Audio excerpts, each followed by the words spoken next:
तो 2 time slot में classes हैं। इस टाइम हम लोग परसेंटेज पढ़ रहे हैं और शाम के 6 बजे शर्ट्स और इंडिसेस घातांक और करणी पढ़ रहे हैं। ठीक है भाई। और कल की शर्ट्स इंडिसेस की क्लास आपने देखी होगी, कल की क्लास मैंने बेसिक कराया था। देखी किस किसने कल की क्लास अटेंड करी थी घातांक करणी की?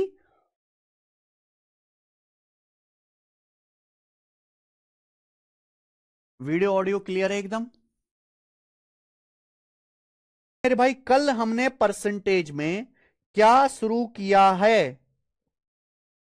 आय खर्चा बचत वाले सवाल है ना, इनकम एक्सपेंडिचर सेविंग वाले सवाल हमने शुरू किए हैं कल से। ठीक है, तो अब उसी पर बेस्ड हम और क्वेश्चन करेंगे मिसलेनियस सवाल। कल मैंने आपको आय खर्चा बचत पर बेसिक सवाल बताए थे कि भाई दो चीजें, किन्हीं भी दो चीजों में आपको चेंज देगा, तीसरी पूछेगा। अब हम आय खर्चा बचत पे ही और हाई लेवल के अच्छे मिसलेनियस क्वेश्चंस करेंगे। 1 2 3 4 5 5 क्वेश्चन हम करेंगे मेरे भाई इस पर, और फिर अगला टाइप आएगा। सवाल नंबर 9 बताइए। राजू अपनी इनकम का 15% बचाता है। राजू की इनकम 18% बढ़ती है, इसलिए राजू ने अपनी बचत भी 20% बढ़ा दी।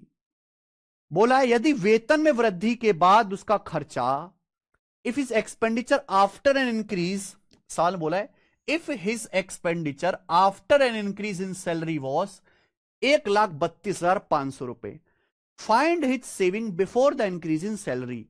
तो वेतन में वृद्धि से पहले उसकी सेविंग्स कितनी थी मेरे भाई? बहुत बेसिक सवाल, बिल्कुल कल वाले मेथड से ही। हमने कल आपको समझा दिया था बेसिक कि आय बराबर खर्चा प्लस बचत, इनकम बराबर एक्सपेंडिचर प्लस सेविंग, आय बराबर खर्चा जमा बचत।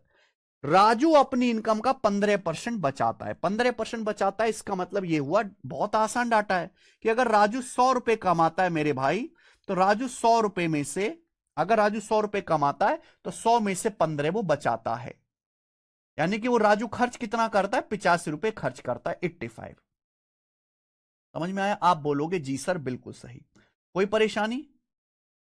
अगर राजू 100 रुपए कमाता है तो उसमें से 15 रुपए राजू बचत करता है और बाकी का राजू 85 खर्च कर रहा है। राजू की आय खर्चा बचत का रेशियो है।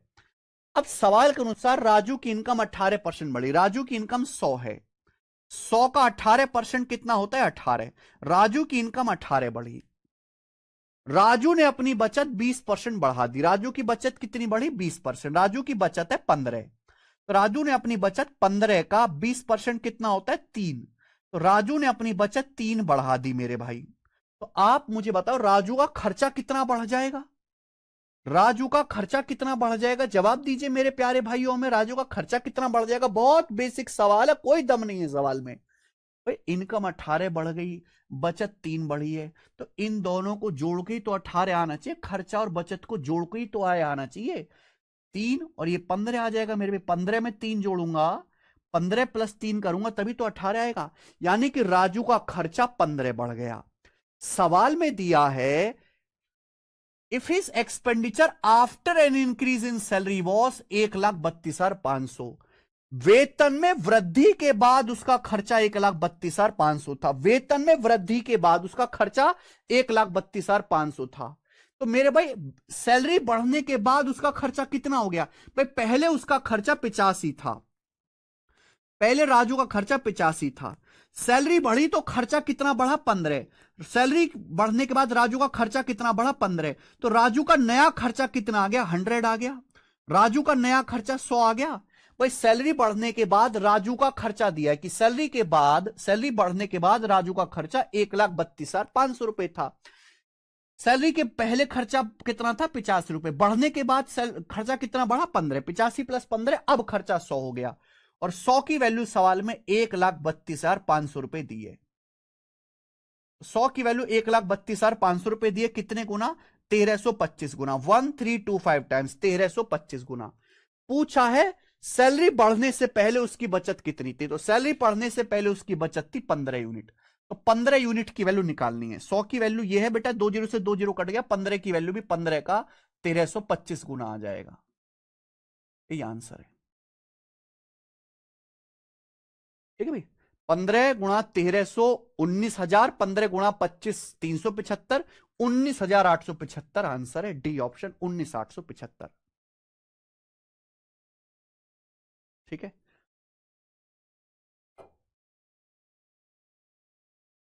किसी बच्चे को कोई डाउट समझ में आया? यहां तक किसी भी स्टूडेंट को कोई डाउट, कोई समस्या? मुझे लगता है समझ में आया होगा। आगे चलेंगे, अगला सवाल। सवाल नंबर है आपके सामने यहां पर 10। इसको बताइए भाई, बड़े प्यार से देखिएगा इस सवाल को। रमेश अपनी सैलरी में से 26 सही 2/3% बचाता है। रमेश अपनी सैलरी में से 26 सही 2/3% बचाता है। क्लियर है? आगे क्या बोला है? खर्च 20% बढ़ जाने पर वह हर महीने 4,080 की बचत कर पाता है। ध्यान सुनिएगा, रमेश जो है अपनी सैलरी में से 26 सही 2/3% हर महीने बचाता है। अब रमेश का खर्च 20% बढ़ गया।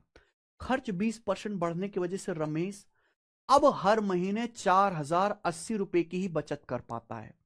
सवाल में पूछा रमेश की मंथली सैलरी कितनी है। ध्यान सुनिएगा मेरे भाई, बहुत प्यार से दिमाग लगा के समझिएगा। मैं आपसे कहता हूं, आय बराबर इनकम बराबर एक्सपेंडिचर प्लस सेविंग, आय बराबर खर्चा प्लस बचत, सभी को पता है। अब पहली लाइन के अनुसार यह बोला है रमेश अपनी सैलरी में से 26 सही 2/3% बचाता है। 26 सही 2/3% की पहले तो यह बताओ फ्रैक्शन वैल्यू क्या होती है। 26 सही 2/3% ऐसे लिख सकते हैं 20% प्लस 6 सही 2/3%, 20% 1/5, 6 सही 2/3% 1/15। तो 1/5 में 1/15 जोड़ेंगे तो यह आएगा 4/15। यानी कि रमेश अपनी सैलरी में से 4/15 बचाता है। तो अगर रमेश की सैलरी 15 है दोस्त, अगर रमेश की सैलरी 15 है तो रमेश 15 में से 4 बचाता है। तो यानी कि रमेश बाकी का 11 खर्च करता है। रमेश अपनी सैलरी का 26 सही 2/3% बचाता है। यानी कि रमेश की अगर इनकम, ठीक है भाई, अगर रमेश की सैलरी 15 है तो 15 का 26 सही 2/3% 4 सेव करता है। तो 15 में से 4 घटे 11 खर्चा करता है। अब रमेश का खर्चा 20% बढ़ गया। रमेश का खर्चा 20% बढ़ गया, वह हर महीने 4,080 रुपए की बचत कर पाता है। उसकी मंथली सैलरी कितनी है? एक बार बताओ, क्या इस सवाल में रमेश की सैलरी के बारे में पूछा गया, कुछ बताया गया? नहीं, इस सवाल में रमेश की सैलरी के बारे में कुछ नहीं बताया गया। यानी कि रमेश की सैलरी सेम रहती है। जब सवाल में कुछ बोला ही नहीं गया तो आप यह मान के चले कि रमेश की सैलरी पे कोई फर्क नहीं पड़ा, जितनी सैलरी पहले थे अभी भी उतनी है। रमेश का खर्चा 20% बढ़ेगा। देखिए 20% निकालना है, अगर मुझे 20% निकालना है तो कैलकुलेशन तब आसान होगी जब आप एक जीरो बढ़ा लोगे। आप यहां ना एक जीरो बढ़ा लो कि भाई अगर रमेश की इनकम 150 है, खर्चा 110 है, बचत 40 है। आप यहां 10 से गुणा कर लो, पुल रेशियो को 10 से गुणा कर दो। अब आप ये बताइए, रमेश का खर्चा 20% बढ़ गया। रमेश का खर्चा है 110, 110 का 20% कितना होता है? 22। रमेश का खर्चा 22 बढ़ गया। कितना बढ़ गया? 22 बढ़ गया। क्लियर है भाई? रमेश का खर्चा है 110, 110 का 20% कितना होता है? 22। रमेश का खर्चा 22 बढ़ गया, सैलरी सेम रही। सैलरी, सवाल में ये तो नहीं बोला गया कहीं पे कि सैलरी बढ़ी है रमेश की। जब सवाल में नहीं कुछ बोला गया तो मान के चलेंगे सैलरी जितनी पहले थी रमेश की 150 अब भी उतनी है। लेकिन रमेश का खर्चा 22 बढ़ गया, सैलरी सेम रही, रमेश का खर्चा 22 बढ़ गया, तो रमेश की बचत क्या 22 कम नहीं हो जाएगी मेरे भाई? आप बताओ, आपकी कमाई तो बढ़ी नहीं। आप 10,000 महीने पहले कमा रहे थे, आज भी 10,000 महीने कमा रहे हो। आप 1,000 रुपए ज्यादा खर्च करने लगो। अगर आप खर्चा 1,000 रुपए बढ़ाओगे तो बचत 1,000 रुपए कम करनी पड़ेगी। तो अगर आपका खर्चा 22 बढ़ गया तो बचत 22 कम करनी पड़ेगी। यानी कि अगर बचत पहले 40 थी तो 40 से 22 कम करनी पड़ेगी। अब बचत कितने की होगी? 18 की। अब आपकी सेविंग 18 की होगी। और सवाल में यही बोला है मेरे भाई, 110 का 20% लिखा है मैंने 22। अब यही बोला है कि हर महीने 4,080 की बचत कर पाता है। अब बचत कर रहा है 18 की। सवाल के अनुसार हर महीने बचत कितने की करता है? 4,080 रुपए की। तो 18 यूनिट की वैल्यू ही 4,080 रुपए के बराबर है। बोला है उसकी मंथली सैलरी कितनी है? मंथली सैलरी है 150 यूनिट। 150 यूनिट के लिए पूछी है। अगर 18 यूनिट के लिए 4,080 है तो 1 यूनिट की वैल्यू आ गई 4,080 बटे 18, 1 यूनिट का मान आ गया। हमसे 150 यूनिट का मान पूछा है, 150 यूनिट उसकी मंथली सैलरी है, तो 150 से गुणा कर देंगे, ये आंसर आएगा मेरे भाई। ठीक है भाई, 6 से 150 25 बार, और 6 से आपका जाएगा 18 3 बार, 300 और 108 है ना मेरे भाई, तो क्या आ जाएगा 136। 1360 गुणा 25 आएगा मेरे भाई, 1360 गुणा 25 यानी कि 25,000, और 36 गुणा 25 9,000, ये आएगा 34,000। 136 में वैसे भी 17 आता है, 17 अट्ठे 136, तो जो भी आंसर आएगा 17 का मल्टीपल आएगा। 17 से ना ये कटता, ना ये कटता, ना ये कटता, ये 17 से कटता ही आंसर है 34,000। मुझे लगता है आपको समझ में आया है, आगे चलेंगे, अगला टाइप बताएंगे जल्दी से। अगला डीपी कांस्टेबल 2023 के पेपर का सवाल, पी और क्यू की सैलरी मिलाकर 4,32,000 है। पी और क्यू अपनी सैलरी का 75% और 61% खर्च करते हैं, उनकी बचत बराबर है। पी और क्यू की बचत बराबर है, पी की सैलरी क्या है? बहुत बढ़िया, सवाल में क्या पूछा है? सैलरी। देखो इस पूरे सवाल की जो मेन लाइन है वो ये है कि उनकी बचत बराबर है। मैंने मान लिया कि पी की सैलरी पी है, क्यू की सैलरी क्यू है। मैंने मान लिया कि पी की सैलरी पी रुपए है, क्यू की सैलरी क्यू रुपए। माना पी रुपए कमाता है, क्यू रुपए कमाता है, तो पी की सैलरी को पी रुपए मान लिया, क्यू की सैलरी को क्यू रुपए मान लिया। अब आप बताओ, पी 75% खर्च करता है, क्यू 61% खर्च करता है, उनकी बचत बराबर है, तो दोनों की बचत निकालिए ना।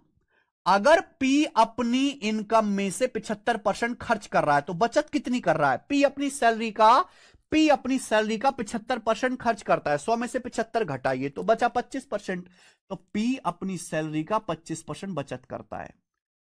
पी की सैलरी का 25% बचत है। क्यों 61% खर्च करता है? क्यों 100% में से 61% खर्च करता है, तो 39%। क्यों अपनी सैलरी का 39%, क्यों अपनी सैलरी का 39% बचत करता है, और पी और क्यू दोनों की बचत बराबर है, बराबर कर दीजिए। जैसे आप बराबर करोगे कट जाएगा, पी और क्यू की सैलरी का रेशियो आ गया। पी और क्यू की सैलरी का रेशियो 25/39/25, ये पी और क्यू की सैलरी का रेशियो आ गया। बात आई समझ में? आप बोलोगे यस सर आ गया। पी की सैलरी पूछे, पी की सैलरी है 39 यूनिट, 39 यानी कि 13 का मल्टीपल आंसर आएगा। जो भी आंसर आएगा मेरे भाई वो 13 से कटेगा। 39 में 13 आ रहा है ना, मैं पूरी कैलकुलेशन नहीं करूंगा, पूरी कैलकुलेशन में तो बहुत टाइम लगेगा। टोटल सैलरी को बराबर करो फिर इसकी निकालो, इतना टाइम नहीं है भाई इंसान के पास। ठीक है भाई, 39 का मतलब जो भी आंसर आएगा, 39 में 3 आता है, 13 आता है, 3 से कटने वाला, 13 से कटने वाला। जैसे ये नंबर 13 से कटता है 26 26, ये 13 से नहीं कटेगा। आपको सर आपने इतनी जल्दी कैसे पता लगाया 13 से नहीं कट रहा ये नंबर? देखो 26, इसका मतलब हो गया 26 ये, और 3750 ब्रेक कर लिया करो। ये नंबर 13 से कट जाएगा, 13 दूनी 26, क्या ये नंबर 13 से कटेगा? कहीं नहीं कटेगा ये नंबर 13 से, 125 से कटेगा ये नंबर 13 से ही कट रहा।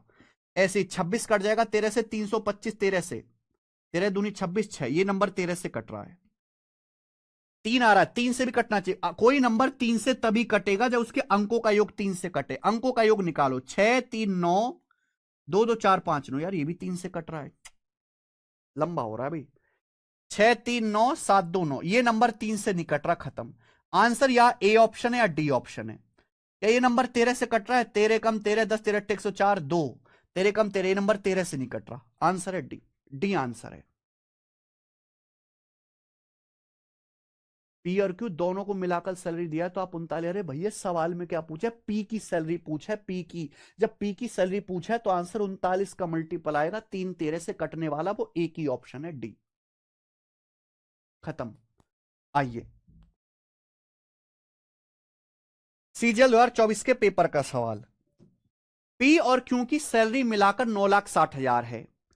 पी और क्यू अपनी सैलरी का 64% और 44% बचत करते हैं। पी एंड क्यू से 64% एंड 44% ऑफ देयर सैलरी।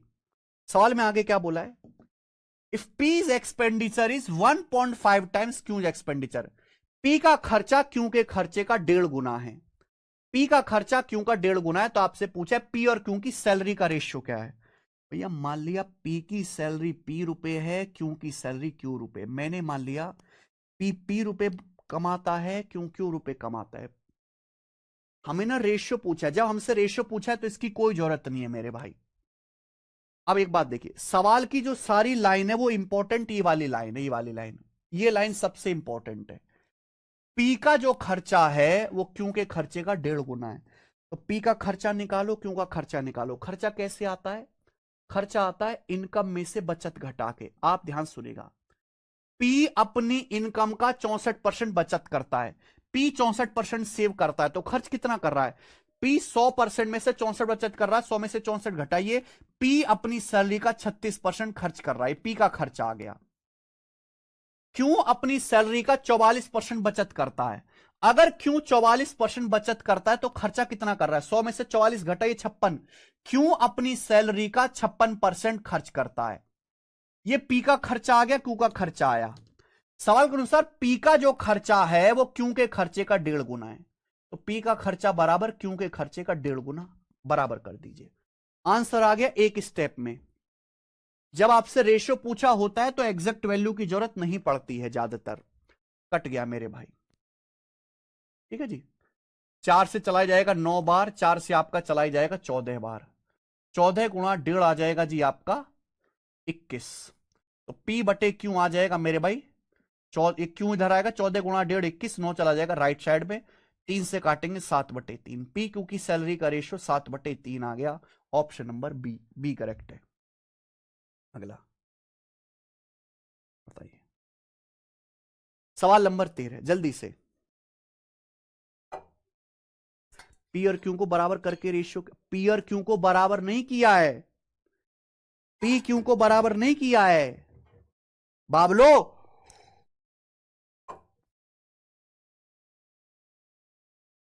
क्या बराबर किया? बचत बराबर किया। ये पी की बचत है, ये पी की बचत है, ये क्यू की बचत है, पी और क्यू की बचत को बराबर किया है। यहां ये पी का खर्चा है, ये क्यू का खर्चा है, पी का खर्चा क्यू का 1.5 गुना है।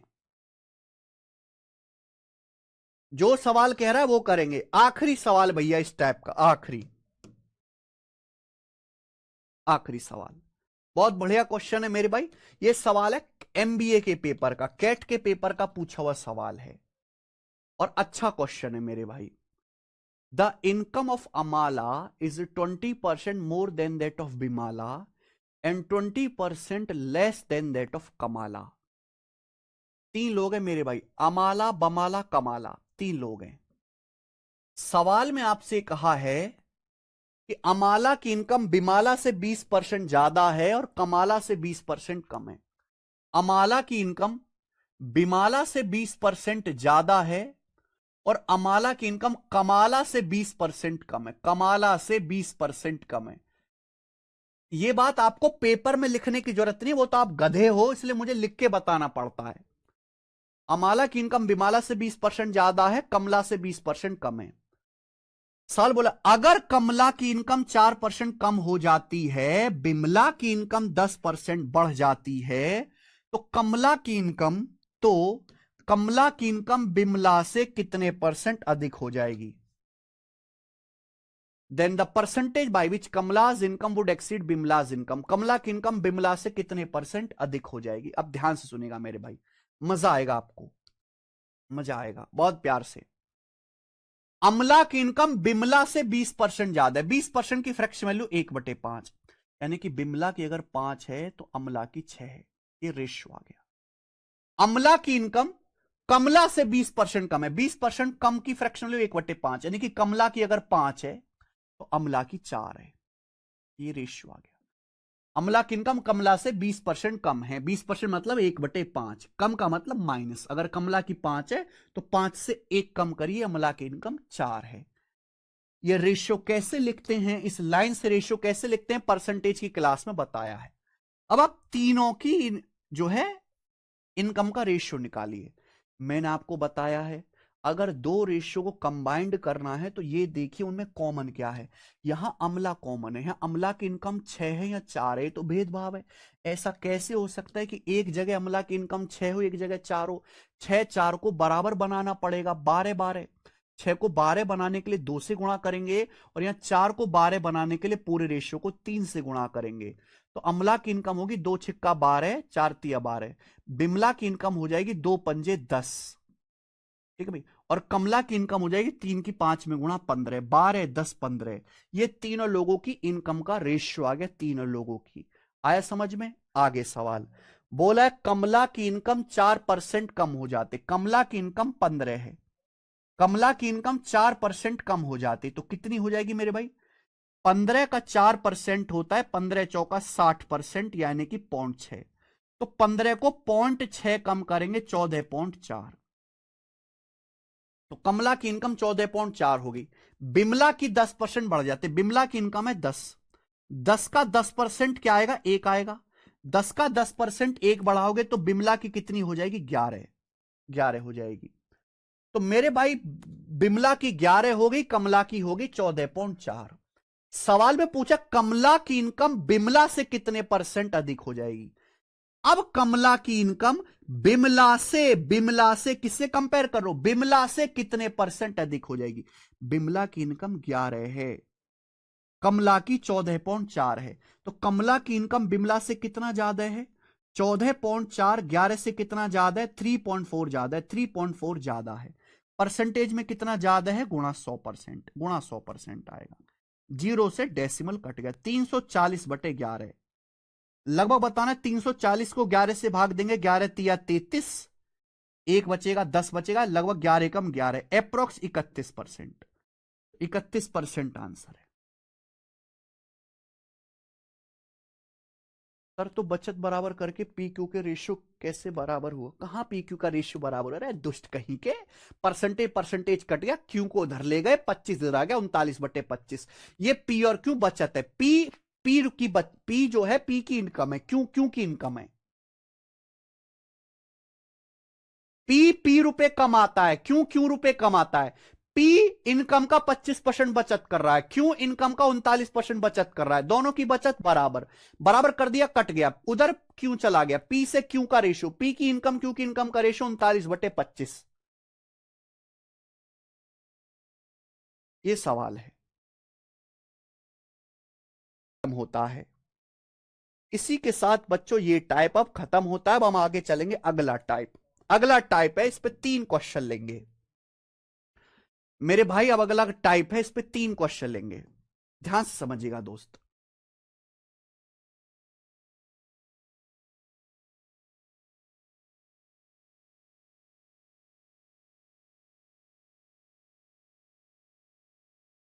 सर हमने रेशियो सेविंग्स का करा, आगे इनकम का ऐसे कैसे? सुनील यादव तुम्हारी ना बुद्धि। अगला टाइप, अगला कॉन्सेप्ट समझिए, इनकम टैक्स वाला। देखो इनकम टैक्स कैसे निकालते हैं। जो आपकी महीने की सैलरी आती है उसे कहते हैं टोटल इनकम, या हिंदी में कुल आय, टोटल इनकम। अब टोटल इनकम में से आप क्या करते हो? सरकार को टैक्स देते हो।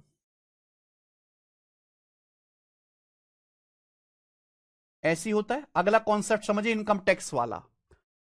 इनकम में से टैक्स देने के बाद जो आपके पॉकेट में बचता है उसे बोलते हैं नेट इनकम। उसे क्या बोलते हैं मेरे भाई? Net income. Net income, net income. Hindi में कहते हैं शुद्ध आय, हिंदी में कहते हैं इसको शुद्ध आय। नहीं समझे होंगे, बेसिक कॉन्सेप्ट है, ध्यान सुनिएगा। आप जो महीने में पैसा कमाते हो उसे कहते हैं टोटल इनकम। टोटल इनकम में से आप सरकार को जो इनकम टैक्स देते हैं, ठीक है जी, उसके बाद जो बचता है उसे हम कहते हैं नेट इनकम। जैसे मान लीजिए कि आप एक महीने में टोटल 50,000 रुपए कमाते हैं। मान लीजिए एक महीने में आप टोटल 50,000 रुपए कमाते हैं। कितना कमाते हैं भाई? 50,000 रुपए। और 50,000 रुपए में से मेरे प्यारे बच्चों आप सरकार को 6,000 रुपए इनकम टैक्स देते हो। मान लीजिए कि आप एक महीने में टोटल 50,000 रुपए कमाते हैं, 50,000 रुपीज, और 50,000 रुपए में से आप सरकार को 6,000 रुपए इनकम टैक्स देते हो, 6,000 रुपए। तो 50,000 रुपए आपने कमाया, सरकार को 6,000 टैक्स दे दिया, तो टैक्स देने के बाद आपके पॉकेट में कितना पैसा बचेगा? 44,000 रुपए आपके पास बचेगा।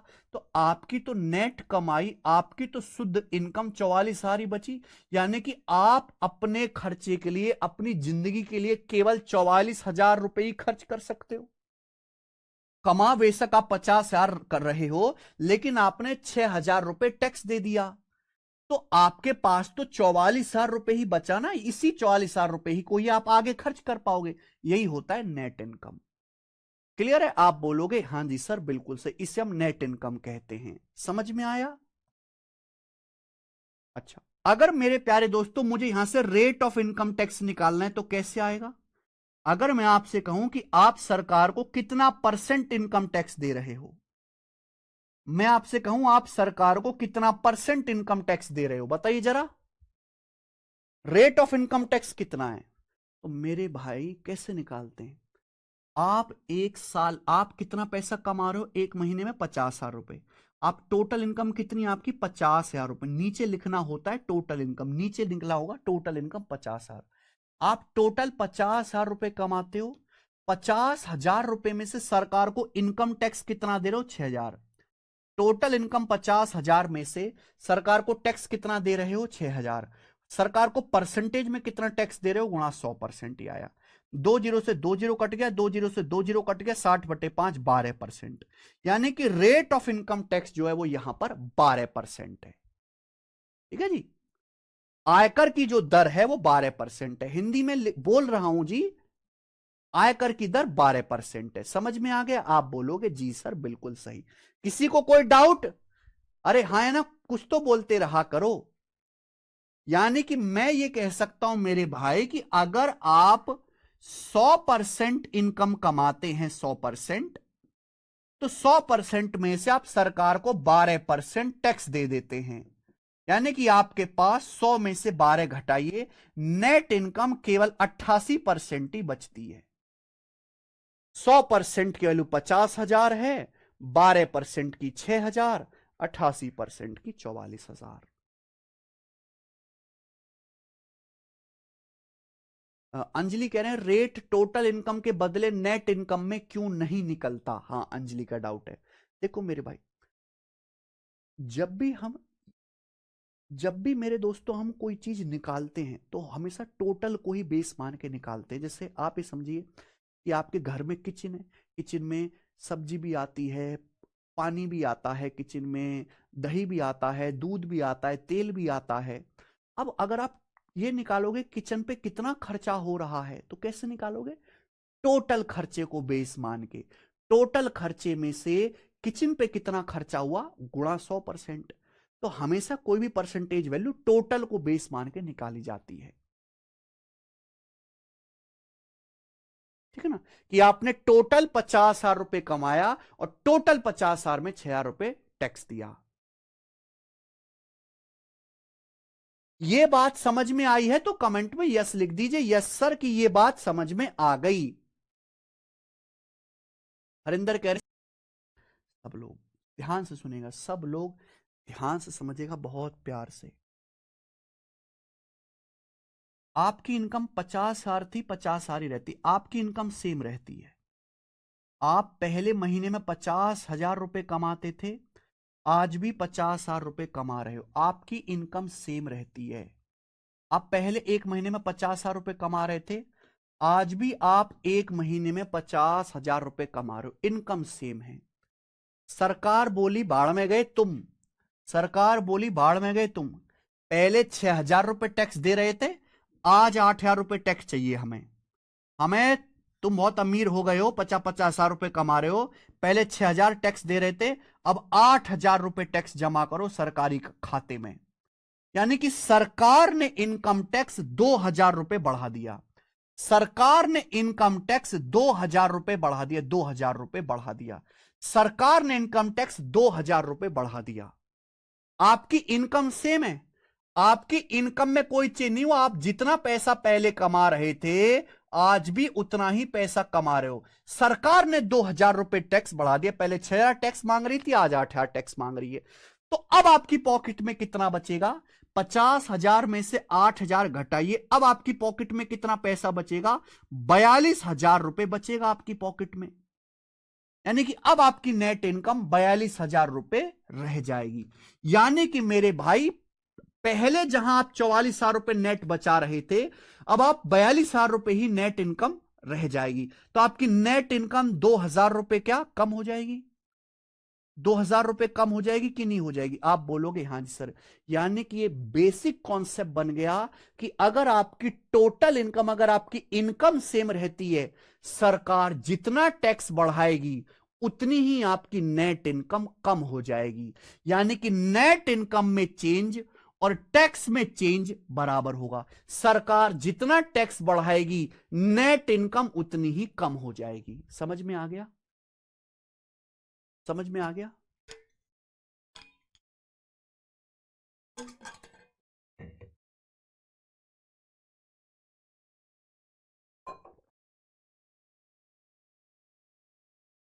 समझ में आ गया मेरे भाई ये कॉन्सेप्ट? अरे मुर्दो बोल दो हाँ या ना। पता नहीं तुम्हारे घर वाले कैसे झेलते हैं तुम्हें, पता नहीं बेवजह क्यों पाल रहे हैं तुम्हें। तो अगर आपकी टोटल इनकम, आपकी कमाई सेम है, तो सरकार जितना टैक्स बढ़ाएगी, जितना टैक्स बढ़ेगा नेट इनकम उतनी ही कम हो जाएगी। जितना टैक्स बढ़ेगा आदमी की कमाई पर उतना ही लोड पड़ेगा, नेट इनकम उतनी ही कम हो जाएगी। ये पूरा कॉन्सेप्ट है। समझ में आ गया? सवाल करते हैं, 14वां सवाल। टेक्नीशियन के पेपर का सवाल है, आईसीआर टेक्नीशियन के पेपर का। When income tax is 8 पैसा in a rupee, a person's net income is 3,09,580 रुपए। पहली बात तो इस सवाल की लैंग्वेज को एक बड़ा पोयम की फॉर्म में लिखा गया है, पोयम की फॉर्म में बताया गया है। When income tax is 8 पैसा in a rupee, a person's net income is 309,580. What will be his net income if the income tax is raised to 12 पैसा? क्या आप मुझे इस सवाल की भाषा समझ के बता पा रहे हैं? मेरे भाई, अगर पहली लाइन को पढ़ोगे तो ये बोला गया कि जब इनकम टैक्स 1 रुपए में 8 पैसे है, सीधा नहीं बोला गया, घुमा के बोला गया। 1 रुपए का मतलब होता है 100 पैसे। इनकम टैक्स जो है वो 1 रुपए में 8 पैसे है, 1 रुपए का मतलब 100 पैसे होता है। यानी कि इनकम टैक्स जो देना है आपको, 100 पैसे में 8 पैसे टैक्स देना है। अगर आप 100 पैसे कमा रहे हो, हर 100 पैसे में आपको 8 पैसे टैक्स देना है। 100 पैसे में 8 पैसे का मतलब 8% इनकम टैक्स। इनकम टैक्स की जो रेट है वो 8% है। लेकिन ये सीधा नहीं कहा गया, सीधा नहीं कहा गया 8%, घुमा के बोला गया। समझ में? इसलिए भाषा पे भी कमांड होनी चाहिए। तो यह कहा गया कि भाई जब इनकम टैक्स सरकार 8% लेती है तो एक आदमी की नेट इनकम है ये। अगर इनकम टैक्स 12 पैसे कर दिया जाए, यानी कि सरकार 1 रुपए, 1 रुपए का मतलब 100 पैसे में, अगर सरकार 100 पैसे में 12 पैसे, 100 पैसे में 12 पैसे का मतलब 100 में जो भी आता है डायरेक्ट परसेंटेज में आता है 12%। अगर सरकार इनकम टैक्स 12% कर दे तो नेट इनकम क्या होगी? मैंने अभी बताया कि भाई नेट इनकम कैसे निकालते हैं। बहुत बेसिक सी बात है प्यारे बच्चों। आदमी की टोटल इनकम 100% होती है। 100% में अगर टैक्स 8% है तो नेट इनकम कितनी होगी? 8% टैक्स देने के बाद नेट इनकम कितनी होगी? 92% होगी। 8% टैक्स देने के बाद नेट इनकम कितनी होगी? 92%। और सवाल के अनुसार 8% टैक्स देने के बाद नेट इनकम है 3,09,580 रुपए। क्या आपको हमारी ये बात समझ में आई? आप बोलोगे हां जी सर आई। बोले अगर इनकम टैक्स 12% कर दिया जाए, 100% में से अगर 12% टैक्स दिया जाए तो अब आपकी इनकम होगी, नेट इनकम होगी 88%। तो आपसे 88% की वैल्यू पूछी है, 88% की वैल्यू पूछी है आप लोगों। क्लियर है प्यारे दोस्त? आप बोलोगे हां जी सर बिल्कुल क्लियर है, ठीक है ना। तो क्या आएगा भाई? 92 उधर चला जाएगा। 3,09,580 बटे 92, ये 1% की वैल्यू है। अगर 92 को मैं उधर ले जाता हूं, 1% की वैल्यू है। आपसे 88% की वैल्यू पूछी है तो 88 से गुणा करेंगे। ये मेरी कैलकुलेशन है मेरे भाई, ये वो कैलकुलेशन है जो मुझे करनी है, ये कैलकुलेशन है जो मुझे करनी है। ये बात आपको समझ में आ चुकी है भाई? 92% के लिए दिए, 1% की वैल्यू निकालने के लिए बटे 92, 88% की वैल्यू निकालने के लिए 88 से गुणा। ठीक है जी। अब आप बताइए मेरे दोस्त, अगर मैं इस सवाल की पूरी कैलकुलेशन करूंगा तो मैं पागल हो जाऊंगा भाई। आप तो वैसे ही, आपसे तो 5 का भाग नहीं होता, ये तो 92 और 88 का भाग और गुणा है, पागल हो जाओगे। तो हमें कुछ छोटा तरीका ढूंढना पड़ेगा, कुछ स्मार्ट तरीका। जी मेरे भाई, 88 में एक नंबर आ रहा है मेरे भाई 11। 88 में, अगर 88 में एक नंबर आ रहा है 11, 88 का मतलब 11 अट्टे 88, 11 नीचे से तो नहीं कटेगा, 92 में तो 11 है नहीं। यानी कि अगर किसी नंबर को 88 से गुणा कर रहे हो तो 88 में 11 छुपा होता है। जो भी आंसर आएगा वो 11 से कटने वाला होगा, 11 से कटने वाला। अब 11 का मैं आपको नियम बता देता हूं। जैसे ये नंबर है, पहला नंबर देखिए 296120, ध्यान रखिएगा। मैं सीधा देख के बता सकता हूं ये नंबर 11 से कटेगा कि नहीं कटेगा। कैसे बताऊंगा? ऐसे जोड़ लो, एक एक छोड़ के जोड़ लो, 2 6 8 2 10, एक एक छोड़ के जोड़ लीजिए, 9 और 1 10। इनको घटाओ, अगर इनको घटा के 0 आ रहा है या 11 आ रहा है तो ये नंबर 11 से कटेगा। ये नंबर 11 से कट रहा है, ये नंबर 11 से कटेगा। एक एक छोड़ के जोड़ना है, 3 5 8 6 14, इनको जोड़ो, 14 और 4, 14 4 का डिफरेंस आएगा 10, 10 11 से नहीं कट रहा। 2 7 9 9 2 11, ये 11 आ गया मेरे भाई 11। ये 9 8 17, 11 और 17 का डिफरेंस 6 आ रहा है, 6 11 से नहीं कट रहा। 2 8 10 5 15, एक एक छोड़ के जोड़ना, एक एक छोड़ के, 2 8 10 5 15, इनको जोड़ो, 9 9 18, 15 18 का डिफरेंस 3, ये नंबर भी 11 से नहीं कट रहा। अकेला पहला नंबर 11 से कट रहा है, ये आंसर है। तो अगर मैं इस तरीके से नहीं सोचूंगा तो पेपर में इस सवाल की कैलकुलेशन नहीं हो पाएगी। आप सॉल्व करने में तो ले रहे हो 10 सेकंड और कैलकुलेशन में ले लोगे आप 2 मिनट, फायदा क्या हुआ? तो हमें कैलकुलेशन कम करने के आसान तरीके ढूंढने पड़ते हैं, इसी को कहते हैं कैलकुलेशन ट्रिक। और जो सवाल से ही सीखी जाती है। मैंने आपको दिखाया कि भाई 88 में सड़े हुए नंबर पे ध्यान दिया करो, 11 7 13 17 19, इन्हें हम सड़े हुए नंबर कहते हैं। 11 से कटने वाला नंबर आएगा, 11 का नियम बताया कि एक एक छोड़ कर जोड़ा करो, फिर घटा के चेक करो, या तो 0 आना चाहिए मेरे भाई या फिर 11 से कटने वाला नंबर आना चाहिए। सर जी सपोज दो ऑप्शन है डिविजिबल बाई 11, बिल्कुल सही बच्चे। एक बच्चे ने बोला कि सर दो ऑप्शन मेरे प्यारे भाई सर दो ऑप्शन आ गए 11 से कटने वाले। तो फिर मैं आपको यहां पे दूसरा तरीका सिखाऊंगा कि हम यूनिट डिजिट, इकाई का अंक कैसे मैच करते हैं। यूनिट डिजिट भी मैच कर सकते। देखिए यूनिट डिजिट आप जानते हो, मैं आपसे कहूं ये बताइए, मैं आपसे कहता हूं ये 2197 इंटू 428, बताना जरा इनकी गुणा करके क्या आएगा। अब ये गुणा तो बहुत बड़ी है, इसकी गुणा करके कुछ भी आए, लेकिन मैं ये जरूर बता सकता हूं एंड में क्या आएगा। एंड में देखिए केवल लास्ट के एंड डिजिट की मल्टीप्लाई करा करो। ये 7 है, ये 8 है। अच्छा 7 की 8 में गुणा करके क्या आता है, 7 अट्टे 56, गुणा है ना बीच में, 7 अट्टे 56, और 56 के एंड में क्या होता है 6, यानी कि कुछ भी करो इसके एंड में 6 आएगा। ये आंसर कुछ भी आए इसकी एंड में 6 आएगा, 6 आएगा एंड में 6। अगर यहां एक 0 लगा देते हैं, सपोज यहां 0 हो गया, 0 0 तो आना ही आना है, 7 अट्टे 56, 0 के बाद 6 आएगा। अब यही आएगा ना एंड में 6 0। यहां देखिए अगर मैं देखता हूं इस कैलकुलेशन में, ऊपर 0 है, 0, उसके बाद देखिए 8 की 8 में गुणा करेंगे, 8 अट्टे 64, यानी कि 0 के बाद 4 आएगा, 4, ऊपर जो है एंड में 40 आएगा। नीचे क्या है मेरे भाई, नीचे एंड में नीचे है 92, 92 का यूनिट डिजिट क्या है 2, 92 में नीचे क्या है 2। अब 40 को अगर मैं 2 से यहां पे डिवाइड करूंगा तो एंड में मेरे प्यारे भाई ये तो आ नहीं सकता, यही आ सकता है, यही आ सकता है मेरे भाई।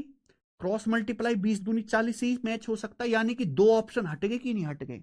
तो मैं यूनिट डिजिट से भी दो ऑप्शन हटा सकता था, यूनिट जेड से भी। समझ में आया?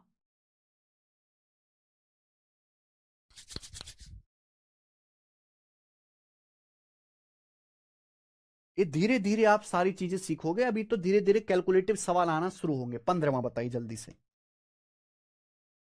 सवाल में बोला है इन सवाल है, अगर आप छोटे पेपर की तैयारी कर रहे हो, छोटे पेपर की, तो उसमें बहुत पॉपुलर सवाल है, फिर भी बच्चे सवाल नहीं कर पाते, पता नहीं क्यों। मैं आपको दोनों ही तरीके बता की दर क्या है। इस सवाल में कहीं भी इनकम के बारे में नहीं पूछा गया है, नहीं बोला गया है। यानी कि ये मान के चलेंगे कि आदमी की टोटल इनकम सेम रहती है। आदमी की जो टोटल इनकम है मेरे प्यारे भी, उसमें कोई चेंज नहीं हुआ है, टोटल इनकम सेम रहती है, टोटल इनकम फिक्स है। अभी मैंने समझाया थोड़ी देर पहले ही कि जितना टैक्स बढ़ेगा नेट इनकम उतनी ही कम होगी। एक ही लाइन का सवाल है, पहले बेसिक बता रहा हूं। इनकम टैक्स 19% बढ़ जाता है। टैक्स कितना बढ़ गया? टैक्स 19% बढ़ गया। टैक्स 19% बढ़ गया मेरे प्यारे भाई। जितना टैक्स आप पहले दे रहे थे वो 19% टैक्स बढ़ गया।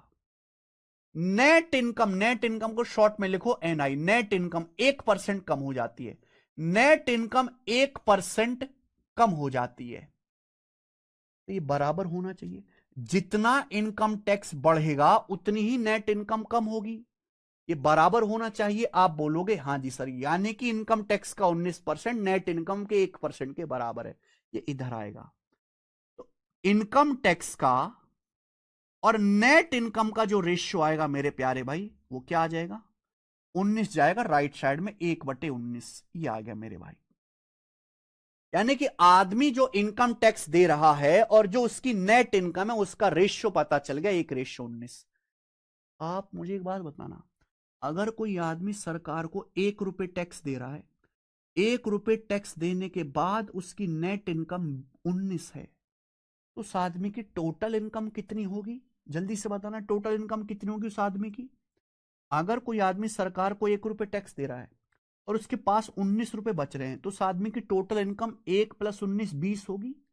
टोटल इनकम 20 होगी कि नहीं भाई? 20 रुपए में से 1 रुपए इनकम टैक्स देगा तभी तो 19 नेट इनकम बचेगी। आपसे पूछा है इनकम टैक्स की दर, यानी कि आदमी की टोटल इनकम 20 रुपए है। टोटल इनकम में आदमी 1 रुपए टैक्स दे रहा है। परसेंटेज में कितना आ गया? गुणा 100%।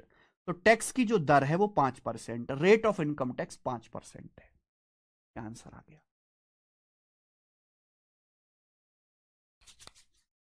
ठीक है बच्चे?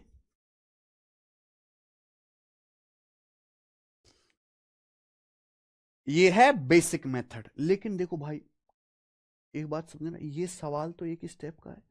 इस एक लाइन को समझाने के लिए, इस एक लाइन को समझाने के लिए मुझे 10 मिनट खराब करने पड़े। ये देखो, इतनी बात मुझे बतानी पड़ी। अगर मैं सारी बातें ना बताता, मैं सारी बातें ना बताता, ये लाइन आपको कभी समझ ही नहीं आती। समझ में आया? इसलिए टीचर्स क्या करते हैं कि ये बेसिक बताते ही नहीं है। ये हो गया बेसिक, ये बेसिक मेथड बताते ही नहीं है। बोलते हैं कि ये सवाल आएगा, बहुत फेमस सवाल है, जब भी ऐसा सवाल आए ये ट्रिक याद कर लो।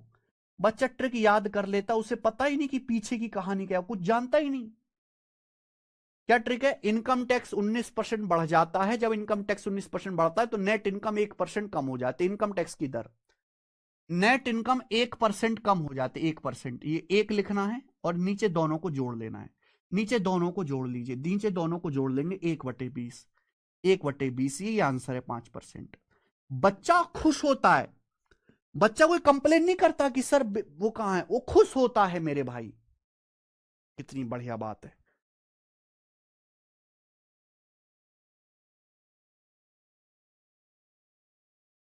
लेकिन पीछे क्या है किसी को नहीं पता चलता। एक और सवाल है, ऐसा ही करके बताइए इस पे। एक और सवाल, सवाल नंबर 16। हम 1% कम हो जाते इनकम टैक्स की दर, नेट इनकम 1% कम हो जाते। 1%, ये एक लिखना है और नीचे दोनों को जोड़ लेना है। नीचे दोनों को जोड़ लीजिए, नीचे दोनों को जोड़ लेंगे, 1/20। 1/20, ये आंसर है 5%।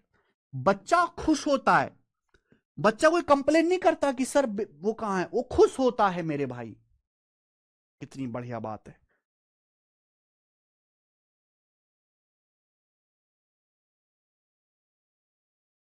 लेकिन पीछे क्या है किसी को नहीं पता चलता। एक और सवाल है, ऐसा ही करके बताइए इस पे। एक और सवाल, सवाल नंबर 16।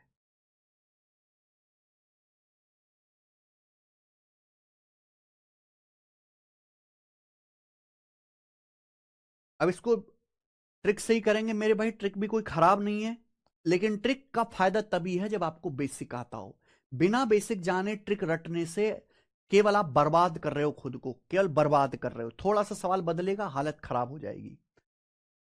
इनकम टैक्स 22% बढ़ जाने से नेट इनकम 3% कम हो जाती है। इनकम टैक्स 22% बढ़ जाने से शुद्ध आय 3% कम हो जाती है। रेट ऑफ इनकम टैक्स क्या है?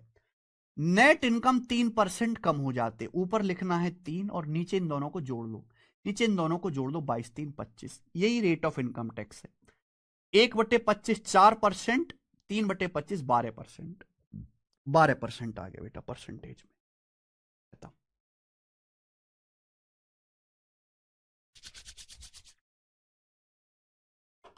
दीपक यादव सर, वो खुश होने वाला बच्चा मैं ही था।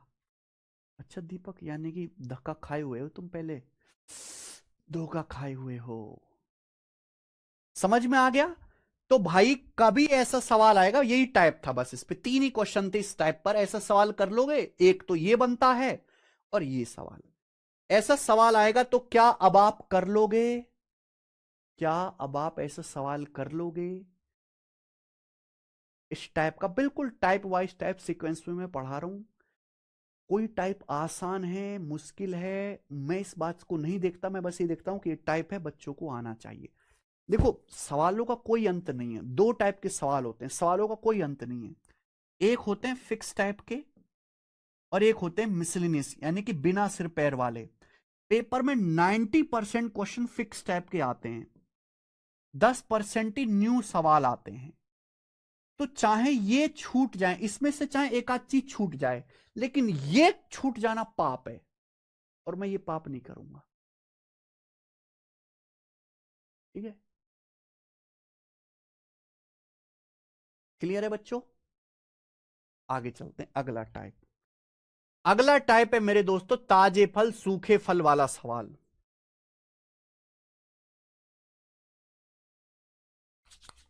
अगला टाइप ताजे फल सूखे फल वाला सवाल है मेरे भाई। एक ही सवाल कराऊंगा इस टाइप पर, आपको एक से ही सब समझ में आ जाएगा और दब दोबारा कर लोगे। ठीक है जी? ध्यान सुनिएगा। देखो दोस्त, ताजे फल सूखे फल का कॉन्सेप्ट समझो। जो हमारा फल होता है, जो हमारा फल होता है उसमें बेसिकली 2 चीजें होती हैं।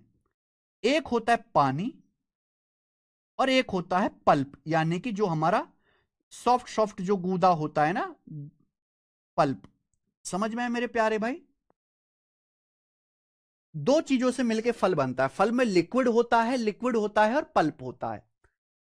ताजे फल में क्या होगा? ताजे फल में पानी ज्यादा होगा। ताजा अगर फल है तो उसमें पानी की मात्रा ज्यादा होगी फ्रेश फल में। से आप अंगूर मान लीजिए, अगर अंगूर फ्रेश हैं तो उसमें लिक्विड पानी ज्यादा होगा।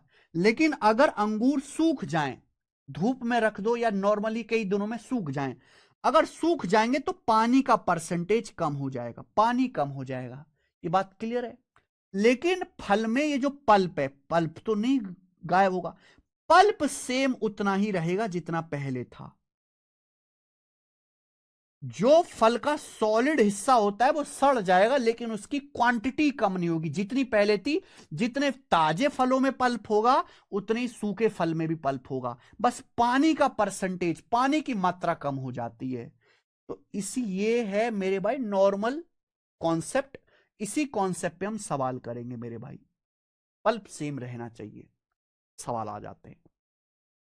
Fresh fruit contain 68% water and dry fruits contain 20% water. ताजे फलों में 68% पानी है, यानी कि बाकी परसेंट क्या है? पल्प है। बाकी नॉर्मली क्या होगा? पल्प होगा। Dry fruits contains 20% water, dry fruits में 20% पानी है। तो बोला है how much dry fruits can be obtained from 100 kilogram of fresh fruit. 100 kilogram ताजे फलों से कितने सूखे फल प्राप्त किए जा सकते हैं। अगर हम 100 किलोग्राम ताजे फलों को सुखा दें तो सूखे फलों की जो मात्रा होगी वो कितने किलो होगी, ये सवाल है। कुछ नहीं मेरे भाई, ताजे फलों को सुखा भी दोगे तो पानी का परसेंटेज कम हो जाएगा, बट एक चीज सेम रहेगी, पल्प। पल्प जो है मेरे दोस्तों, जो गूदा है, जो सॉलिड पार्ट है, वो सेम रहेगा। हमारे पास 100 किलोग्राम ताजे फल हैं। 100 किलोग्राम ताजे फल में पानी 68% है, तो फिर पल्प कितना है? 100% में से अगर 68% पानी है तो 100 में से 68% घटाइए, तो 100 किलो का 32% इसमें पल्प है। 32%। मान लीजिए कि जब हम ताजे फलों को सुखा के सूखे फल बनाते हैं तो हमें डी किलो, कितने डी किलोग्राम सूखे फल मिलते हैं, डी किलोग्राम सूखे फल मिलते हैं, ड्राई फ्रूट्स। अब ड्राई फ्रूट्स में 20% पानी है। अगर ड्राई फ्रूट्स 100% में से 20% पानी है तो ड्राई फ्रूट्स में पल्प कितना होगा? 80%।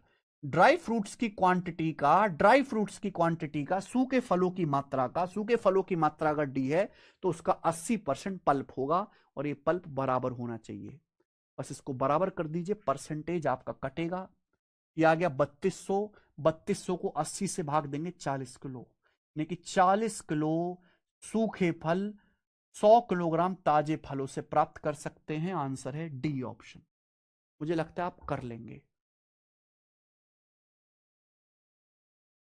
क्या अब आप इस टाइप का सवाल कर लोगे पेपर में? इससे ज्यादा इसमें कुछ बताने के लिए नहीं है। ताजे फल सूखे फल वाला कर लोगे?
इजी है, आगे चल।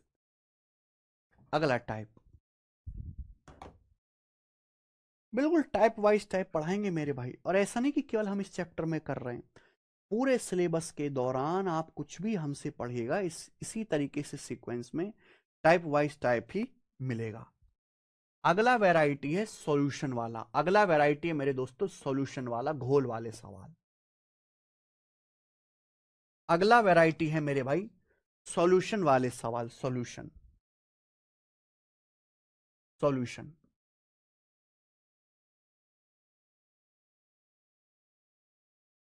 हिंदी में कहते हैं घोल वाले सवाल।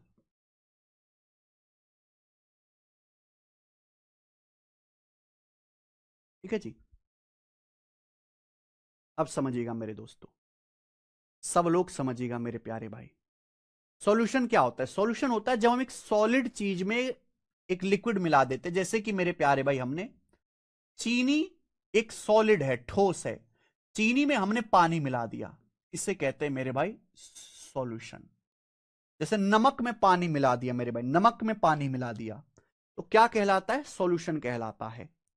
समझ में आया? अब एक चीज होती है कंसंट्रेशन, एक चीज होती है मेरे भाई कंसंट्रेशन। चार सवाल करेंगे इस टाइप के। कंसंट्रेशन हिंदी में कहते हैं सांद्रता, हिंदी में कहते हैं मेरे भाई सांद्रता। तो कंसंट्रेशन का मतलब ये होता है कि टोटल सॉल्यूशन में भाई, टोटल जो होता है वो हमेशा 100% होता है। अगर आपके पास मान लीजिए चीनी पानी का घोल है, आपने पानी हुआ, पानी में थोड़ी सी चीनी मिला दी, तो क्या बन जाएगा? गाढ़ी गाढ़ी चाशनी बन जाएगी। तो टोटल सॉल्यूशन क्या होगा 100%। तो कंसंट्रेशन का मतलब ये होता है कि 100% अगर सॉल्यूशन है तो उसमें चीनी कितने परसेंट है, पानी कितने परसेंट है। मान लीजिए हमारे पास 100% सॉल्यूशन है तो उसमें 70 कितना, उसमें 30% चीनी है, तो पानी कितना होगा, बाकी का 70% पानी होगा। तो चीनी जो है टोटल सॉल्यूशन का 30% है, तो चीनी का कंसंट्रेशन कहा जाएगा 30%। टोटल सॉल्यूशन में 70% पानी है, तो पानी का कंसंट्रेशन कहा जाएगा 70%। समझ में आया? आप बोलोगे हाँ जी सर बिल्कुल समझ में आया। अब जैसे आपको शुगर या चीनी की क्वांटिटी निकालनी है, शुगर या चीनी एक ही बात है, क्वांटिटी ऑफ शुगर आपको निकालनी है मेरे प्यारे भाई, क्वांटिटी ऑफ शुगर। तो कैसे निकालेंगे? तो क्वांटिटी ऑफ शुगर निकालने के लिए आपको करना पड़ेगा total solution into into percentage concentration of sugar, percentage concentration of sugar. आप कहोगे सर नहीं समझे, बेसिक कहां है ये, क्या मतलब है इस बात का? मान लीजिए मेरे प्यारे भाई आपके पास चीनी पानी का 200 ग्राम घोल है। मान लीजिए आपके पास चीनी पानी का 200 ग्राम घोल है। कितना घोल है? 200 ग्राम। मान लीजिए आपके पास चीनी पानी का एक 200 ग्राम घोल है। कितना घोल है? 200 ग्राम। आपके पास चीनी पानी का एक 200 ग्राम घोल है और उसमें चीनी का कंसंट्रेशन कितना है? 30%। चीनी उसमें 30% है। तो मैं आपसे ये पूछूं, अगर आपके पास चीनी पानी का 200 ग्राम घोल है जिसमें चीनी की सांद्रता, चीनी का प्रेजेंटेज, चीनी का जो परसेंटेज है वो 30% है, यानी कि टोटल सॉल्यूशन में 30% चीनी है, तो चीनी की मात्रा कितनी होगी?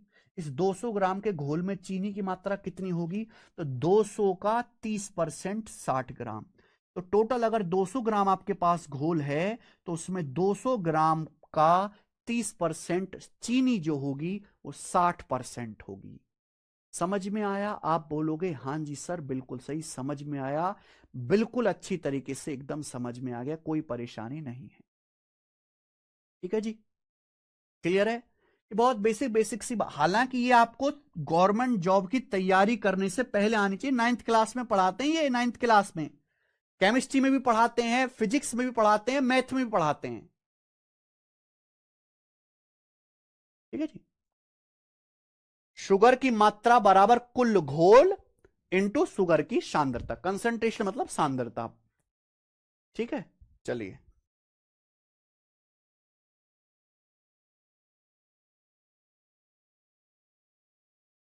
अब आ जाओ।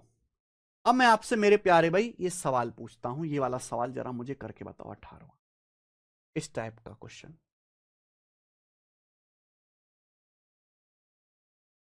एक घोल में 16.5% नमक है। चीनी पानी का घोल ना हो के मेरे भाई नमक का घोल है। नमक मतलब सॉल्ट, नमक मतलब सॉल्ट। नमक को क्या कहते प्यारे भाई? ये सवाल पूछता हूं, ये वाला सवाल जरा मुझे करके बताओ। 18वां इस टाइप का क्वेश्चन,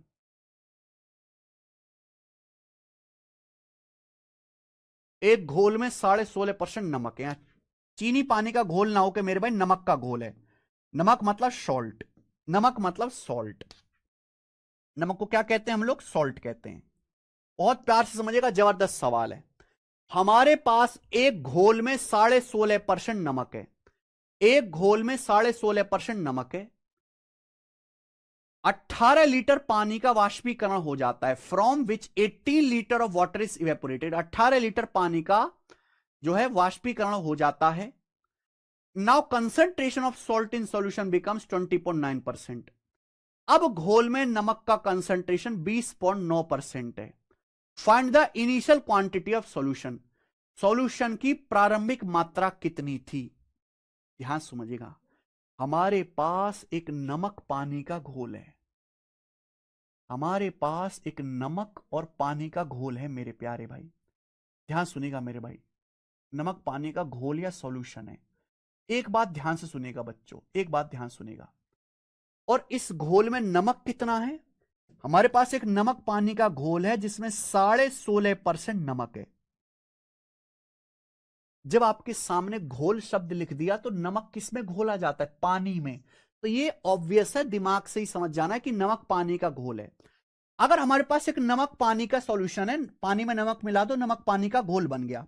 अगर उसको गैस पे रख के गर्म करें, अगर घोल को गैस पे रख के गर्म करें, तो पानी तो भाप बन के उड़ जाएगा। ये पानी क्या है? पानी भाप बन के उड़ जाएगा। उड़ जाएगा कि नहीं उड़ जाएगा?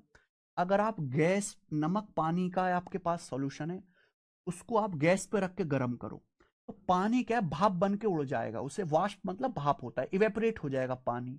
लेकिन नमक पानी के घोल में जो नमक है, नमक तो नहीं उड़ेगा। नमक तो बर्तन में जितना पहले था उतना ही रहेगा, यानी कि नमक की क्वांटिटी सेम रहेगी। अगर आप नमक पानी के घोल को गर्म भी करते हो, तो पानी तो भाप बन के उड़ जाएगा, बट नमक की क्वांटिटी सेम रहेगी। यानी कि अगर आपके पास नमक पानी का घोल है, तो पहले पानी ज्यादा होगा, थोड़ी देर बाद अगर आप गर्म करोगे तो पानी कम हो जाएगा। अगर पानी कम हो जाएगा तो घोल थोड़ा ज्यादा गाढ़ा हो जाएगा। घोल ज्यादा गाढ़ा हो जाएगा क्यों? क्योंकि अब पानी कम हो गया, नमक उतना ही रहा, तो नमक का जो कंसंट्रेशन है बढ़ जाएगा। यही सवाल का लॉजिक है मेरे भाई। आपको यह बात अच्छी तरीके से पता है कि नमक की अगर मात्रा निकालनी है तो नमक की मात्रा कैसे निकालते हैं? Total solution. नमक की मात्रा अगर निकालनी है, टोटल सॉल्यूशन गुणा परसेंटेज ऑफ सॉल्ट। हमारे पास नमक पानी का घोल है जिसमें 16.5% नमक है। अब इसको गर्म करते हैं, 18 लीटर पानी भाप बन के उड़ जाता है। जब 18 लीटर पानी भाप बन के उड़ गया, तो अब घोल में नमक का परसेंटेज कितना हो गया? 16.5% से 20.9%। पहले 16.5% नमक था घोल में, अब नमक का सांद्रता हो गया 20.9%। यहां कौन सा कॉन्सेप्ट लगेगा? पानी तो भाप बन के उड़ गया, नमक तो सेम रहेगा। नमक थोड़ा ना भाप बनता है मेरे भाई, नमक सेम रहेगा मेरे बच्चों। आप बोलोगे यस सर, तो मैंने आपको पढ़ाया पहली सीट में, दो संख्याओं का प्रोडक्ट अगर कांस्टेंट है, दो संख्याओं का प्रोडक्ट अगर सेम है, सेम, तो एक संख्या जिस रेशियो में चेंज होगी, दूसरी उसकी रिवर्स रेशियो में चेंज होगी। ये किस रेशियो में चेंज हुआ है मेरे भाई? पहले कंसंट्रेशन 16.5% था, अब 20.9% हो गए। किससे कट रहा है बेटा? 165, 11 गुणा 15 हो रहा है, 11 से कट रहा है बेटा। 165 को 11 से काटेंगे 15 बार, 209 को 11 से काटेंगे, 11 कम 11, 11 99, 19 बार। यानी कि कंसंट्रेशन इस रेशियो में चेंज हुआ। तो सॉल्यूशन की जो टोटल क्वांटिटी है, जो टोटल सॉल्यूशन है, वो रिवर्स रेशियो में चेंज होगा। रिवर्स रेशियो में अगर कंसंट्रेशन 15-19 के अनुपात में बदला है, तो सॉल्यूशन की जो टोटल क्वांटिटी है, कुल घोल की जो मात्रा है, वो उल्टे अनुपात में बदलेगी। दो संख्याओं का गुणा सेम है, एक जिस रेशियो में, दूसरी रिवर्स रेशियो में। यानी कि अगर इनिशियल सॉल्यूशन, अगर पहले सॉल्यूशन 19 यूनिट था, तो अब घट के 15 यूनिट रह गया, तो सॉल्यूशन मेरे दोस्तों कितना कम हो गया? 4 यूनिट कम हो गया। 4 यूनिट सॉल्यूशन कम हो गया। क्यों कम हो गया? क्योंकि आपका 18 लीटर पानी भाप बन के उड़ा, यानी कि 4 यूनिट की वैल्यू 18 लीटर के बराबर है। 4 की वैल्यू 18 लीटर है, एक की वैल्यू आएगी 4.5, 4.5 गुना। आपसे पूछा है विलियन की प्रारंभिक मात्रा, इनिशियल सॉल्यूशन पूछा है। इनिशियल सॉल्यूशन है 19 यूनिट, तो 19 यूनिट की वैल्यू भी, 4 की वैल्यू 18 लीटर है, 4.5 गुना, 19 की वैल्यू भी 4.5 गुना होगी। 19 चौक 76, और 19 का आधा 9.5, 76 और 9.5 आएगा 85.5 लीटर। यानी कि सॉल्यूशन की जो इनिशियल क्वांटिटी है वो 85.5 लीटर है। ए ऑप्शन इस सवाल का आंसर है। थोड़ा दिमाग लगाने वाला टाइप है, बहुत आसान नहीं है।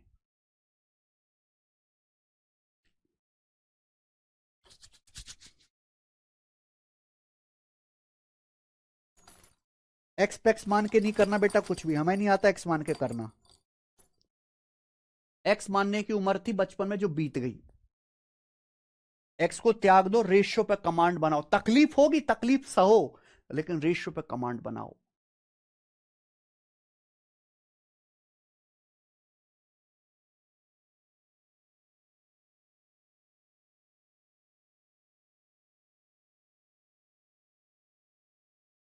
समझ में आया है?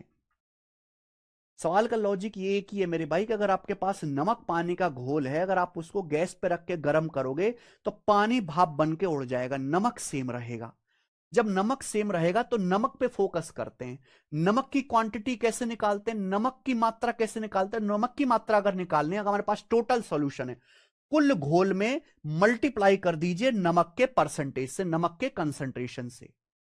अब दो संख्याओं के गुणा सेम है, एक जिस रेशियो में चेंज होगी दूसरी रिवर्स रेशियो। हमें टोटल सॉल्यूशन निकालना है।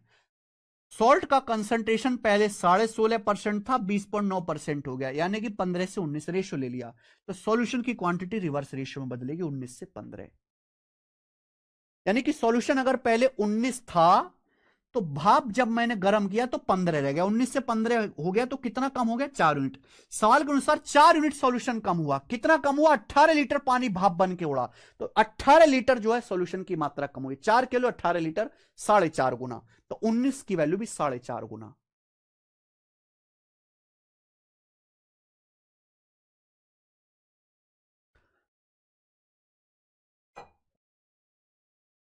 एक और सवाल करेंगे। इस बार के बालक तो सबसे खराब हैं। यू आर दी सबसे घटिया बालक टिल डेट। अब तक जितने भी बच्चे आए हैं सबसे घटिया बालक हो तुम। रेलवे लेवल 2 ग्रुप डी के पेपर का सवाल है, बनाइए। रेलवे का एक्स मान के कतई नहीं बनाना, रेशो ही सोचना है। या तो रेशो से करो या मत करो। How much water should be added to 90 ml of a 38% sugar solution so that it becomes a 17.1% sugar solution? बोला है हमारे पास चीनी का घोल है जिसमें चीनी कितना है? 38%। अगर सवाल में आपसे बोला है 38% शुगर सॉल्यूशन, 38% चीनी का घोल, यानी कि उसमें चीनी की जो मात्रा है वो 38% है। हमारे पास चीनी पानी का घोल है जिसमें चीनी कितना है? 38%। कितना घोल है? 90 ml। चीनी पानी का 90 ml घोल है जिसमें 38% चीनी है। बोला कितना पानी मिलाना चाहिए, कितना पानी अपन को ऐड करना चाहिए कि चीनी का घोल 17.1% रह जाए, चीनी का कंसंट्रेशन 17.1% रह जाए। हमारे पास शुगर पानी का सॉल्यूशन है, हमारे पास शुगर वाटर का सॉल्यूशन है, हम वाटर ऐड कर रहे हैं, पानी मिला रहे हैं, तो शुगर तो सेम रहेगा ना। तो शुगर की मात्रा कैसे निकलेगी? शुगर की मात्रा कैसे निकाली जाती है आप बताओ?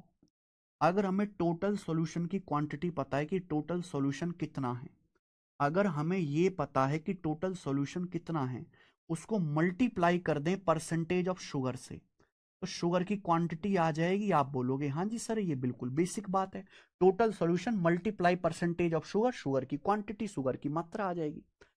हम जो है हम जो है मेरे प्यार भी वाटर ऐड कर रहे हैं, शुगर ऐड नहीं कर रहे, तो शुगर सेम रहेगा, शुगर सेम रहेगा। अब दो संख्याओं का प्रोडक्ट अगर कांस्टेंट है, एक संख्या जिस रेशियो में दूसरी रिवर्स रेशियो में बदलेगी मेरे भाई। हमारे पास शुगर पानी का 90 मिलीलीटर घोल है, कितना घोल है? 90 ml। 90 मिलीलीटर घोल में चीनी कितनी? 38%। हमारे पास शुगर पानी का घोल है जिसमें 38% चीनी है, इसमें कितना पानी मिलाना चाहिए, कितना पानी ऐड करना चाहिए कि चीनी का कंसंट्रेशन 17.1% हो जाए? तो बताओ, चीनी का कंसंट्रेशन 38 से 17.1% हो गया, तो किस रेशियो में चेंज हुआ? 19 से जाएगा बेटा। 19 दूनी 38, 1.9 से काटते हैं 20 बार, ये 9 बार, 1.9 से काटा, 1.9 से, क्योंकि दशमलव में ना। 19 दूनी 38, 20 बार, 19 में 171, 20 रेशियो 9 आएगा, 1.9 से काटेंगे तो सॉल्यूशन की क्वांटिटी रिवर्स रेशियो में चेंज होगी, 9 रेशियो 20। यानी कि अगर हमारे पास पहले 9 यूनिट सॉल्यूशन था तो अब 20 यूनिट हो गया, 9 से 20 यूनिट हो गया, तो हमने कितना ऐड किया? 11 यूनिट। कितना ऐड किया मेरे भाई? 11 यूनिट। इनिशियल सॉल्यूशन कितना था? 90 ml, तो 9 की वैल्यू 90 ml है, कितना हमने ऐड किया? 11 यूनिट, तो 11 की वैल्यू कितनी आएगी? 110 ml। 9 की वैल्यू 90 है, 11 की वैल्यू 110, तो हमें 110 ml पानी मिलाना पड़ेगा, 110 ml वाटर ऐड करना पड़ेगा, यह आंसर है।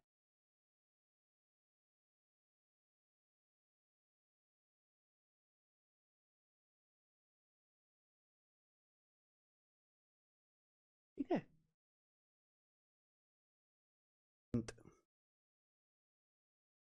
कितने बच्चे इसको कर पाते हैं? गजब का सवाल, गजब का सवाल है ये। एक नंबर क्वेश्चन मेरे भाई, एक नंबर, बेहतरीन सवाल। There is 26.4% of sugar in the 28 litre solution of sugar and water.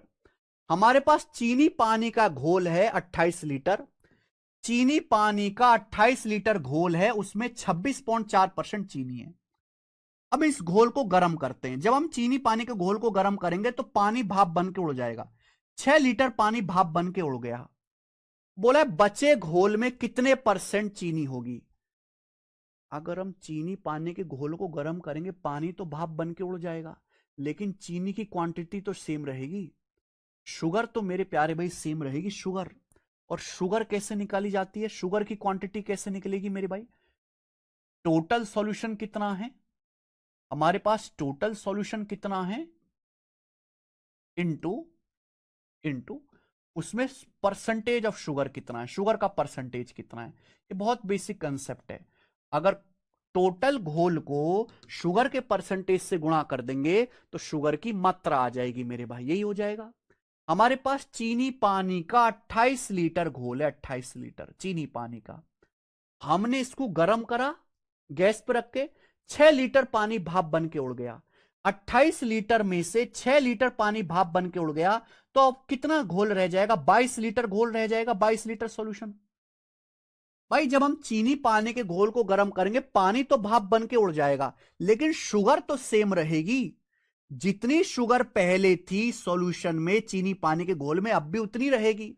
और पढ़ाया है दो संख्याओं की गुणा अगर सेम है, एक संख्या जिस रेशियो में बदलेगी दूसरी रिवर्स रेशियो में। अब ये मेरे प्यारे भी, अगर टोटल सॉल्यूशन पहले 28 लीटर था तो अब 22 लीटर हो गया। किस रेशियो में चेंज हुआ? 2 से कट गया, 14:11, 14:11। तो शुगर का कंसंट्रेशन रिवर्स रेशियो में चेंज होगा, 11:14। शुगर का कंसंट्रेशन रिवर्स रेशियो में चेंज होगा, 11:14। भाई पहले कितनी चीनी थी? 26.4% चीनी थी। 11 की वैल्यू 26.4% है। कितने गुना? 11 दूनी 22 और 4, 11 चौक 44, 2.4 गुना। अब कितनी चीनी हो जाएगी? अब शुगर का कंसंट्रेशन कितना आएगा? 2.4 गुना। 14 का 2.4 गुना, 14 दूनी 28 और 5.6, 33.6%। यानी कि अब चीनी पानी के घोल में 33.6% चीनी होगी। अब 33.6% चीनी होगी।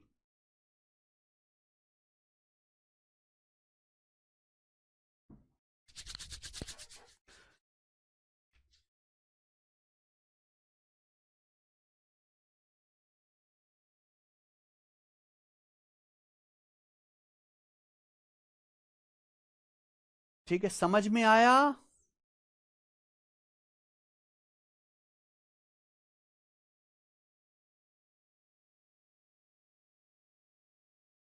अंजलि को कि तुम्हारा ध्यान जो है, ये जो चीज है ना, ये जो चीज है, आपका ध्यान इसको पढ़ने पे है ही नहीं।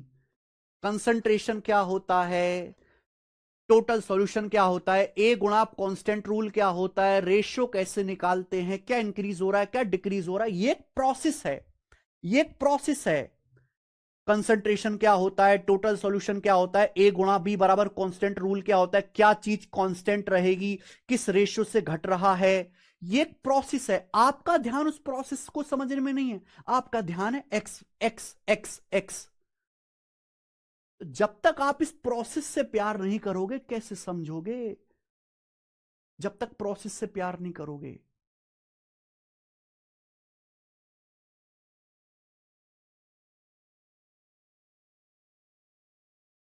इस चीज को रिदम में लाने के लिए बहुत प्रैक्टिस और बहुत ज्यादा फोकस चाहिए। वो फोकस तभी आएगा जब आप एक लेवल ऊपर उठोगे।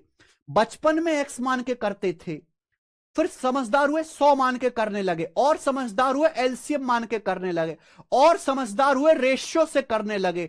आज यहां पहुंच चुकी है दुनिया, यहां पे आप आज भी यहां रहना चाहते हो। अरे कैसे होगा? कैसे नौकरी लोगे? कैसे नौकरी लोगे? दुनिया यहां पहुंच गई, आप 4 सीढ़ी नीचे हो आज। अगर एक्स मान के सीख भी गए तो उसका फायदा क्या? पेपर में कर ही नहीं पाओगे, टाइम ही नहीं होगा। आजकल तो किताबों में भी एक्स मान के सॉल्यूशन नहीं दे रहे, किताबों में भी। किताबों में भी जिस किताब में ज्यादा एक्स मान के सॉल्यूशन होते हैं तो बच्चा मना कर देता है, लेने मुझे नहीं चाहिए, मुझे वो वाली किताब दे जिसमें रेशियो वाले सॉल्यूशन हो, तीर घुमा के। जमाना बहुत अपडेट हो चुका है। 5G के जमाने में 2G की स्पीड से चलने की मत सोचो, बुद्धि लगाओ। मैं जानता हूं तकलीफ होगी तुम्हें को, कि जिंदगी में कभी कुछ किया नहीं है ऐसा, तकलीफ होगी। अरे तकलीफ को सहो, तकलीफ सह के ही आदमी बड़ा बनता है, तकलीफ को सहो।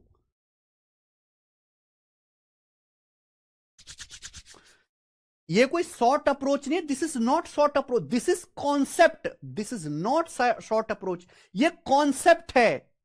ये जो आपके सामने लिखा गया ये कोई शॉर्ट अप्रोच थोड़ना है कि कोई ट्रिक है, ये कॉन्सेप्ट है, दिस इज कॉन्सेप्ट, ये कॉन्सेप्ट है। ए गुणा बी बराबर कांस्टेंट रूल एक कॉन्सेप्ट है कि दो संख्याओं की गुणा सेम है, एक जिस अनुपात में बदलेगी दूसरे उल्टे अनुपात में बदलेगी। This is not short trick, short approach, ये कॉन्सेप्ट है। हम कॉन्सेप्ट सीख रहे हैं बिना एक्स लगाए।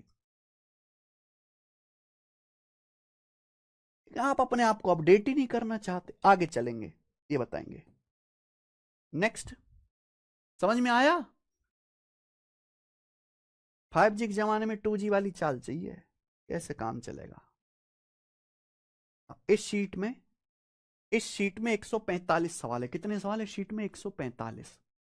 145 सवाल। आप सोचो कि पहले मैं एक्स मान के बताऊं, फिर मैं कॉन्सेप्ट बता के, एग्जाम ओरिएंटेड अप्रोच। आप कहते हो कि एक्स मान के बताइए पहले, फिर सर आप कॉन्सेप्ट बताओ, फिर एग्जाम ओरिएंटेड अप्रोच बताओ। एग्जाम ओरिएंटेड अप्रोच जो एग्जाम में हम कर पाए, एक्स मान के तो पेपर ही पूरा नहीं हो पाएगा। ऐसे तो एक सवाल में 10 मिनट, 150 सवालों में 1500 मिनट, आप समझे 6 महीने तक परसेंटेज ही करते रहेंगे, जिंदगी में आगे नहीं बढ़ना क्या? समझ में आया? आगे चलिए। 19 हो गए ना, अब हम यहां पे सवाल करेंगे इस टाइप का आखिरी। टें टें टें टें, ये 21वां करेंगे जी, ये बताओ जरा।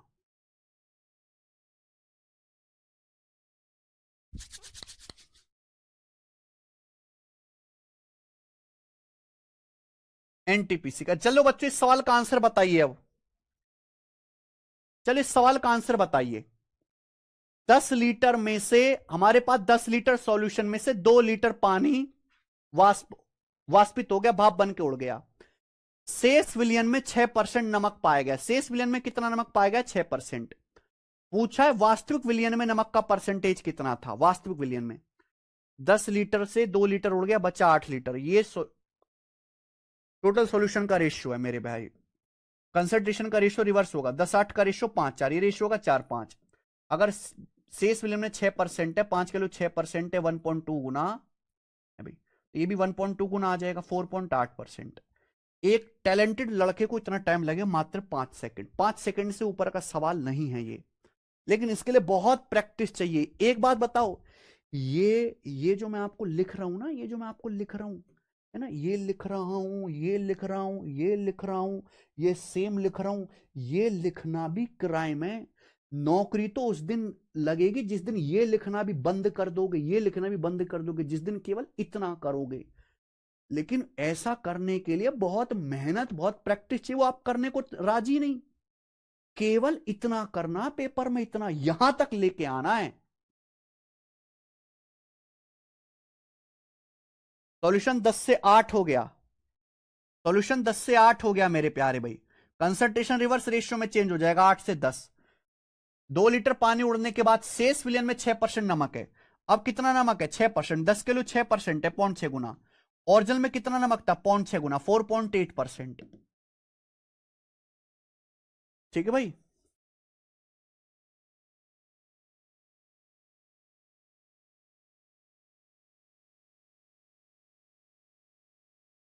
ओके,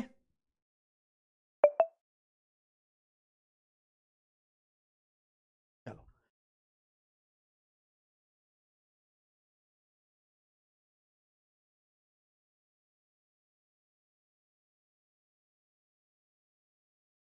चलो, जैसे ये सवाल है मेरे भाई, पहला क्वेश्चन। अगर मैं इस सवाल को एक्स मान के आप बेसिक से करना चाहो, मुझे लगता है टाइप तो आपका क्लियर, सवाल कर लोगे? ठीक है जी, कर लेंगे। चलो इसके आगे करेंगे कल। कल की क्लास में मैं आपको बताऊंगा percentage based, percentage break method और एग्जाम परीक्षा वाले सवाल।